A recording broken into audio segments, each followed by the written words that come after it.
Ekiragiro okuva mu Ministry y'ebyobusuubuzi amakolero n'obwegassi gye buvuddeko okuyimiriza okulakulanya ekkolero lya ssukaali erya CN mu disitulikiti ey'e Namayingo kireka ebiseera byalyo eby'omu maaso nga biri mu lusuubo. Okusalawo kuno n'okutuusa kati kuleesa abakozi abasoba mu 7 mu bifo byombi ebizimbibwa n'ennimiro y'omuwemba nga tebalina mirimu.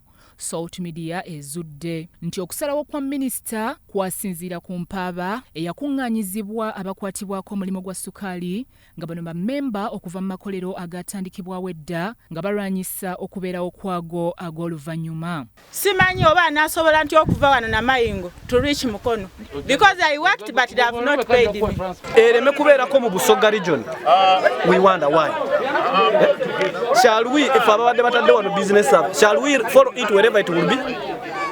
Eri tulinayo nafu obutuuze gye baagalirage. Wabula manager w'ekkolero erya CN Sugar Richard Kakungulu agamba nti bataddewo dda yiika z'omuwembe endala 5 ebweru wa disitulikiti y'e Namayingo ng'ekimu ku kitundu ky'ekibanja kw'ogasa okugula yiika endala 103 okutandikwako ennimiro endala mu disitulikiti z'e Busia kw'ossa ne disitulikiti y'e Tororo. Kubanga investment yagezaako okuyimiriza right now eri miliyoni nga 12 eza dola. 12 million US dollars right now. Ekyo kyokka kye balabyeko.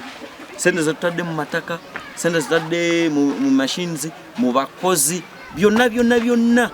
Ekitono nnyo 12 and I'm just estimating. Naye nga I believe tutaddemu sente zikola ki ezisinga nezo. Project gyayimiriza esasuda akawumbi kalamba mu government mu misolo. Ebiwandiiko ebirala ebyafulumizibwa omukutu guno biraga nti CN Sugar Limited yatuukiriza ebisaanyizo ebigikiriza okukola. Omumyuka wa ssentebe wa disitulikiti Abdulatif Kawuta yennyamidde olw'ebiragiro bya ministry ebiyimiriza projekiti eno. Namayingo nga disitulikiti kituwadde akasamalirizo okuwulira nti ate minisita awandiise ebbaluwa nga awithdrawinga revokinga certificate of no objection. Kino nga Namayingo kitute bubi nnyo ng'abakulembeze. Jjukira wano abantu abava mu nnyanja abavubi bwe tubadde tusuubira okufuna abaana baffe okufuna emirimu. Era sofa babadde just mu kuzimba naye ng'abaana 5 bali wano bakola wano nga bafune sente eza buli lunaku okwebeezaawo. So kibi nnyo eri minisita. Abatuuze b'e Namayingo balaze obusungu olw'ekikola kya ministry nga balumiriza ministry okulemesa enkulaakulana mu kitundu kyabwe kye bagamba nti amakolero gabadde gatandise okuwa abantu emirimu. Namayingo, Bugiri and Uganda okutwaliza awamu, we are not happy ku kino ekiriwo saawa zino. Your names? I've been a supplier here, hardcore suppliers with a registered company. So kati nange kinkoseza nnyo okulaba nti kampani bagigadde.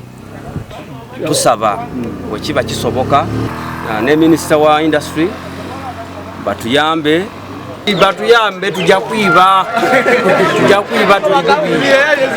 Bya Eric Higa, Salt TV, Omunyo.